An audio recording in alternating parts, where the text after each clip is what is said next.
খেয়াল করেছি আপনি রাস্তায় দাঁড়িয়ে থাকেন, আমার পেছন পেছন আসেন, আমার বাসার সামনেও দাঁড়িয়ে থাকেন। এই যে এটি আমার বাসা, আপনি তো চেনেন। আপনি কি কোনো কারণে আমাকে ফলো করছেন? ফলো?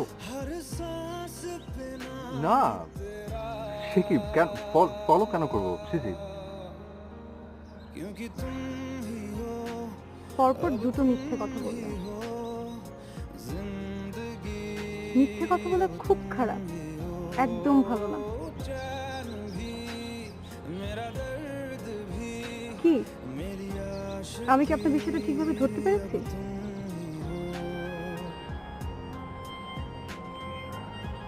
মৌনতা সম্মতির লক্ষণ। আপনি কি জানেন যে আপনাকে দেখতে একটা ডিসেন্ট মানুষ মনে হয়? মনে হয় খুব ভালো ফ্যামিলির একটা ছেলে আপনি। এইভাবে একটা মেয়ের পিছু নেওয়া, পাশে